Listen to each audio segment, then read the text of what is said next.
Young sensation Sreeleela గురించి అందరికీ తెలిసిందే. బ్యాక్ టు బ్యాక్ సినిమాలతో ఓ రేంజ్ లో దూసుకుపోతుంది అమ్మడు. అయితే సినిమాలే కాదు, ప్రేమ విషయంలోనూ హాట్ టాపిక్ అవుతోంది ఈ క్యూట్ బ్యూటీ. గత కొద్ది రోజులుగా బాలీవుడ్ హీరో కార్తిక్ ఆర్యన్తో శ్రీలీల ప్రేమలో ఉందనే పుకార్లు వైరల్ అవుతున్నాయి.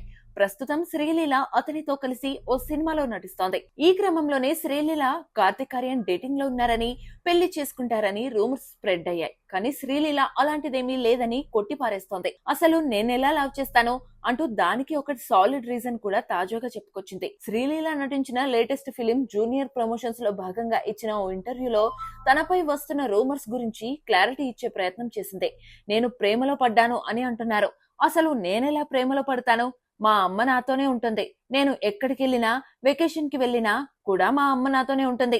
అలాంటిది నేను ఎలా ప్రేమలో ఉంటాను? అందరూ నన్ను తప్పుగా అర్థం చేసుకుంటున్నారు. నాకు కనీసం 30 ఏళ్లు వచ్చే వరకు పెళ్లి చేసుకోను అని తెలిపింది. మరి ఇక్కడితోనైనా శ్రీలీల ప్రేమ విషయంలో పుకార్లు ఆగుతాయో లేదోనని చూడాలి. ఇకపోతే టాలీవుడ్ తో పాటు బాలీవుడ్, తమిళ్లో వరుస సినిమాలు చేస్తోంది శ్రీలీల. తెలుగులో ఉస్తాద్ భగత్ సింగ్, మాస్ జాతర సినిమాల్లో నటిస్తోంది. మరి ఈ సినిమాలు శ్రీలీలకు ఎలాంటి రిజల్ట్స్ ఇస్తాయో చూడాలి.